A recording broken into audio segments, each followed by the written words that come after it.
Why did you get into the law, this type of practice? Well, I like none of my clients go to jail, and most of my clients like me when we're done. So, but I was in the Air Force for over 20 years, and when I retired, I was here in Florida.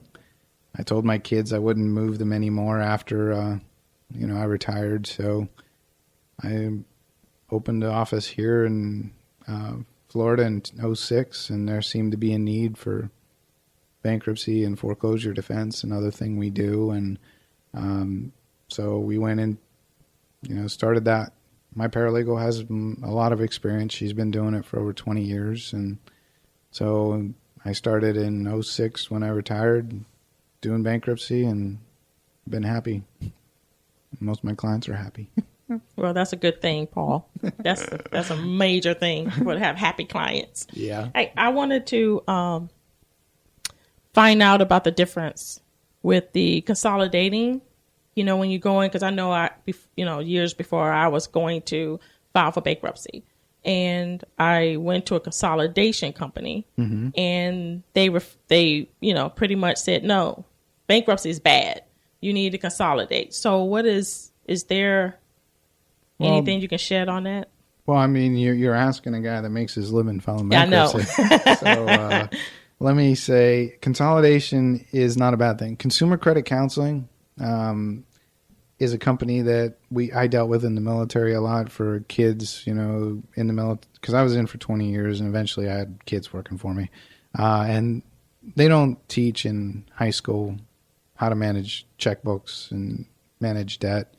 And the military started when I was started to educate people about buying cars and compounding interest and all of that. But still, kids got in trouble. And we worked with the Family Support Center at the base, and there was consumer credit counseling, and there were options. And that is not a bad thing for some. There are for-profit type consolidation companies that take and collect the money and put it into a pool, and then they try and settle for less than the amount owed. I don't really like that, because if they're pooling the money, the creditors aren't getting paid. So in these bad type consolidations, they take all their fees up front, they create a pool of money, and they try and negotiate settlements.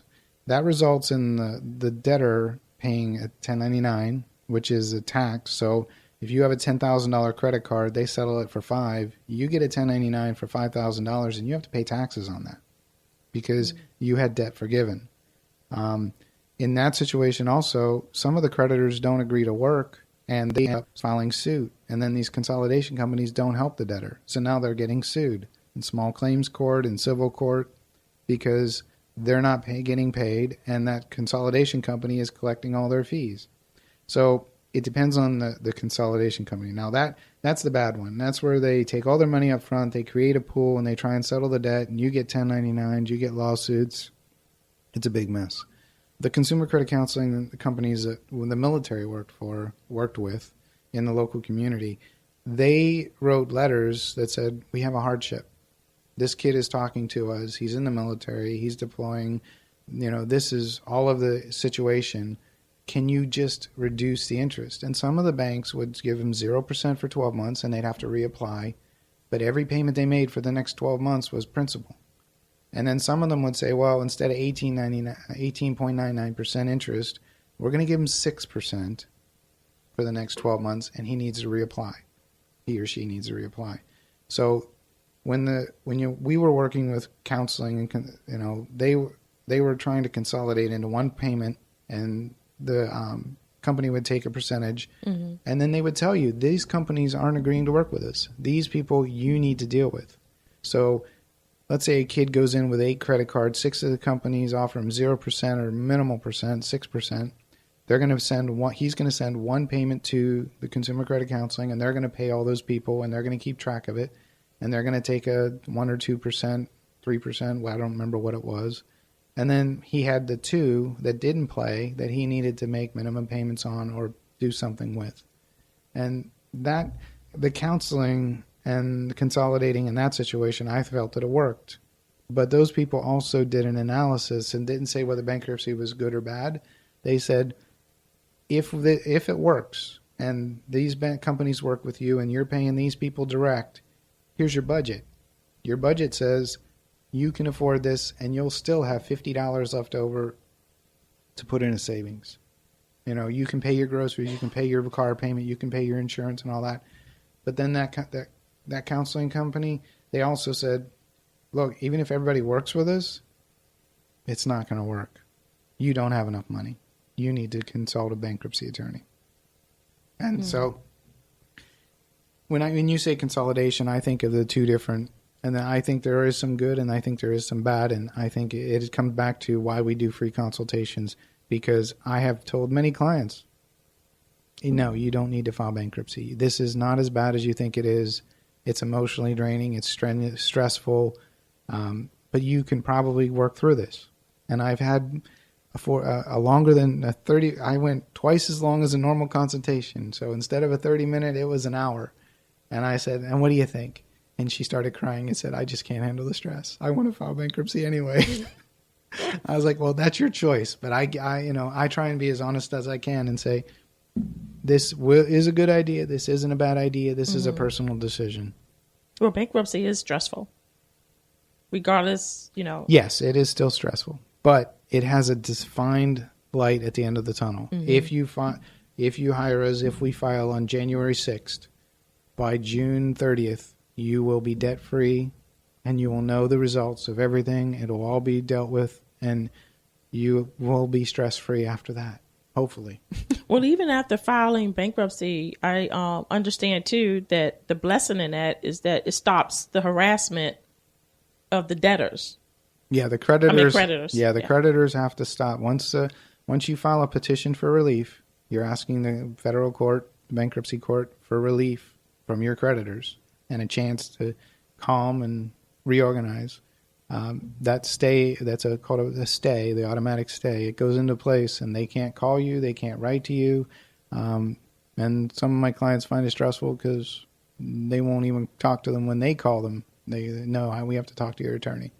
So all the phone calls will stop in a very short amount of time, and the letters will go away, and I'll deal with it for you, or your attorney will. What are some of the things to stay out of bankruptcy? Well, what happens is there's priority debts. We talked about some of those, the ones that don't go away. You have to list them, you have to disclose them, but they're going to stay even after the bankruptcy. So 99.9% of the time, the student loan is still going to be there. Next type is secured debts. That's where you have car loans, home loans, boat loans, motorcycle loans. You have to decide. In a Chapter 7, you'd file a statement of intentions that says, I want to keep my car. I want to keep my house. I do not want the boat. I do not want the motorcycle. And so the ones that'll stay out is you and the creditor say, you file bankruptcy and say, I own a home. You file bankruptcy and say, I have a mortgage. And you say, your statement of intention is, I'm going to continue to make the payments. And that means that your house stays out of the bank. Well, your house comes back out of the bankruptcy, So you keep making the payments, they don't foreclose. Same with the car. You keep making the payments, they don't repossess. And then the ones that you don't want, say you had a motorcycle and a boat that you just couldn't afford anymore because of a change in life, that basically gets surrendered to the creditor. And okay. Yeah. Can a judge turn down a request for bankruptcy? You can be denied bankruptcy relief for fraud. So if you lie on your bankruptcy petition, you can be denied bankruptcy relief. You can also be denied if you filed bankruptcy before or within, and each chapter is different. You have, from Chapter 7 to a Chapter 7, there's an 8-year limitation. So you have to file bankruptcy after the 8 years. It's different if you're going from 7 to 13 or 13 to 7 or 13 to 13. There's different rules for each one, but there are time limits. And your attorney can look at the dates and tell you which one you're qualified for.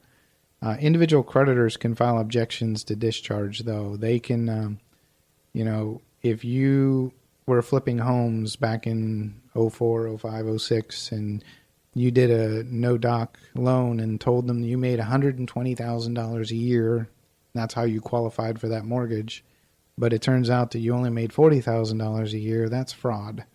And you can be denied relief if you committed fraud. You lied on the application to qualify. So will that be considered like a criminal offense, or just your bankruptcy, you won't receive any? You won't receive a discharge for that debt. Okay. So that debt would be stuck. You'd be stuck with it. It would be extreme and very complex to go into. Right. Just getting flat out denied. But it's usually time limits. You can only file so often. And individual creditors can sometimes object because they were frauded. But it's very rare. So what is the age for filing bankruptcy? Is it over 18 or? Yes, but they're usually not in debt by then. Usually we're waiting until about 22. Okay. You need a little bit of time to run up that debt, Like I have a client that is younger, but he had an auto accident and he was carrying the minimums and he hit an expensive car. And so the insurance company is coming after him for subrogation, meaning they had to pay out because he didn't have enough insurance. So he's about the youngest, 22. So what do you think that some of the reasons that we fall into debt is? You think it's because of the lack of understanding money, or is it just, what do you think it is? I would say that it's very rare that it's a mismanagement or, there are the occasional drug and alcohol problems and gambling problems and stuff like that. But most of the time it's life events. You build your life and your budget based on two people living in the same home and you get a divorce. Now, neither one of your budgets work because you don't have the other. You have two more rents. You have two phone bills. You have two cable bills. You have two water bills. So divorce is very common. Kids getting sick, people getting sick. I have a good friend of mine. He's a client, but he's a good friend too. He got cancer and he, had to stop working because of his cancer treatments. And I just high-fived him right before Christmas Eve and said, cancer-free.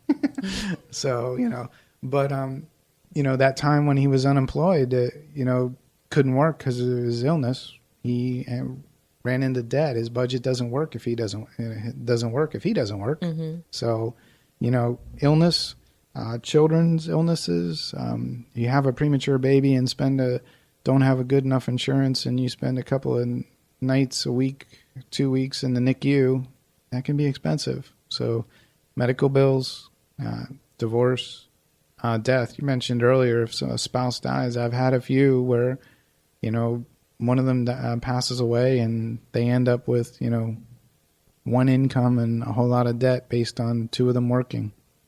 So, So what do you find most coming into your office to file bankruptcy? Is it more men or women or equal or? I don't have any, I couldn't say one way or the other. I don't really track it by that. I will tell you, usually if it's a married couple, the woman's making the decision. That's a smart move. Yeah. A lot of times it's the guys are like, whatever you want to do. And the women are like, we're filing bankruptcy because we're going to fix this and we're going to move on. Yeah. Guys are kind of easygoing, but I wouldn't say one way or the other. Today alone, it was 50-50. So. But you know what? Even with the responsibility of bankruptcy put on you as a lawyer, taking care, making sure this is done, we also have responsibility as well. I believe there's a class that we have to go through or some other training financially. Yeah. Talk about that for us. Well, in order to file bankruptcy, you have to have an independent third party give you a credit counseling course. So prior to filing, you have to attend a credit counseling that's usually over the internet. Involves you filling out a questionnaire and a budget, income and expense, and debts and assets.